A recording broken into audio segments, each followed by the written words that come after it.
Olá! Hoje a gente mergulha em umas ideias bem transformadoras sobre o TDAH, sabe? O transtorno de déficit de atenção e hiperatividade. Isso aí. A base é o livro TDAH 2.0, que traz um olhar diferente. Exato. A ideia é ir além daquele rótulo de falta de atenção, né? Ver como essa forma de funcionar do cérebro é, na verdade, bem mais complexa. Com certeza. O livro até fala que, sim, tem desafios, claro, mas também superpoderes escondidos. Superpoderes. É disso que a gente quer falar. Entender esse potencial. É uma mudança de perspectiva importante, né? Saindo daquela visão antiga do DDA, só focado no déficit. Agora se fala numa fiação cerebral diferente mesmo. E uma das imagens fortes do livro é a do interruptor com defeito entre duas redes cerebrais, certo? A rede de modo padrão, RMP, Isso, RMP, que é quando a mente viaja, cria, mas também rumina, né? Fica presa em pensamentos. e a outra é a rede positiva de tarefas, a RPT, para quando a gente precisa focar numa coisa específica. Exato. E no TDAH, o que os autores dizem é que esse interruptor não funciona tão bem. A RMP meio que invade o espaço da RPT. Ah, entendi. Então não é só a distração com o barulho da rua, é algo interno. É, vem de dentro. E o pior, sabe? Essa RMP ligada na hora errada pode prender a pessoa num ciclo de autocrítica, de pensamentos negativos, o que eles chamam de demônio da mente. Nossa, isso é pesado. Uma ruminação que consome. Muito. E muitas vezes invisível para quem está de fora, né? A pessoa está ali, quieta, mas a mente está a mil, num lugar ruim. Faz todo sentido. E tem outra coisa que me chamou a atenção no livro: o papel do cerebelo. Ah, sim. Incrível isso. A gente sempre pensa nele para o equilíbrio físico, né? Mas eles falam da transformação cerebelar universal. Tipo que o cerebelo também ajuda a refinar pensamentos, emoções. Exatamente. Como se fosse um amortecedor de oscilações, não só para o corpo, mas para a mente também. É uma ideia bem revolucionária. Total. E como isso se aplica na prática? Tem a ver com tratamento? Direto, se o cerebelo ajuda a regular essas oscilações, fortalecer ele pode melhorar o foco, o controle emocional. Ah, por isso aqueles exercícios de equilíbrio e coordenação. Isso, como no caso que eles citam do menino Samuel, ou programas tipo Zing, trabalhar o corpo para, digamos, calibrar o cerebelo pode ajudar a mente a ficar mais estável. Interessante.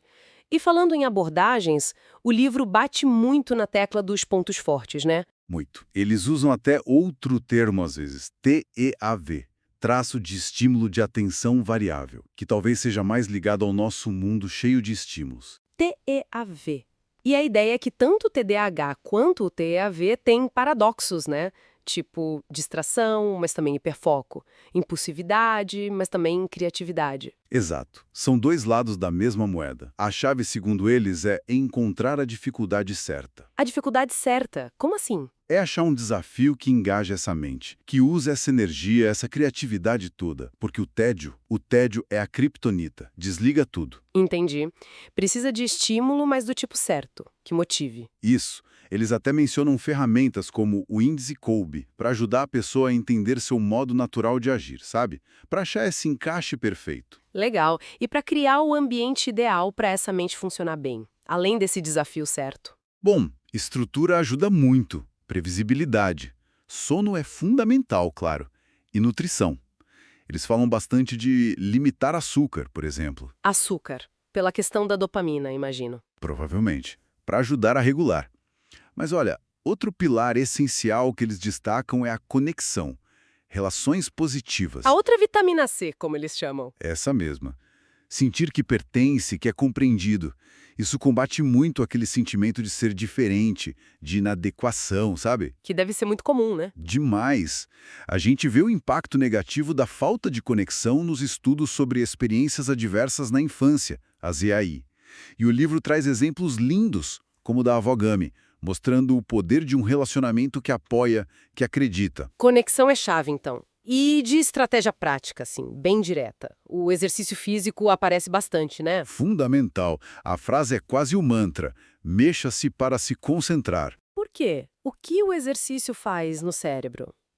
Libera um monte de coisa boa. BDNF, que é tipo um adubo para o cérebro, sabe?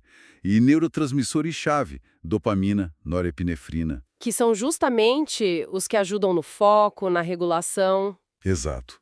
Melhora o humor, foco, capacidade de lidar com frustração. É poderoso. Tem exemplos ótimos no livro, de escolas, de pessoas que usam isso no dia a dia. Muito bom. Agora, um tema delicado. Medicação. Como o livro trata isso? Gera muita dúvida, né? Gera. O livro reconhece esse receio, mas apresenta a medicação como uma ferramenta. Sim, eficaz para muita gente. Falam de 70% a 80% de resposta positiva. Quando outras coisas não são suficientes, talvez. Isso ou como parte de um plano maior. Explicam que os estimulantes tipo Ritalina, Venvance, ajudam a regular justamente aqueles neurotransmissores que falamos, a dopamina, a norepinefrina, melhoram os freios do cérebro, o foco. Mas não é para todo mundo, imagino. De forma alguma. É sempre uma decisão individualizada, precisa conversar com o médico, pesar risco, benefício. Não é bala de prata, mas é uma opção válida, importante no leque de estratégias. Entendido. Então, para a gente amarrar as ideias, a grande mensagem dessa análise seria ver o TDAH ou o TEAV não como um defeito, mas como uma fiação diferente. Exatamente. Uma neurodiversidade. Com seus desafios, sim, mas com potenciais únicos. E não tem receita de bolo, né? Nenhuma. A abordagem tem que ser super pessoal. Combinar o que funciona para cada um, estrutura, exercício, conexão, achar os desafios certos, talvez medicação, é o que eles falam. Encontrar seu jeito e o transformar em realidade. Focar nos pontos fortes. Perfeito. E para fechar, fica a reflexão. E se a gente mudasse o foco?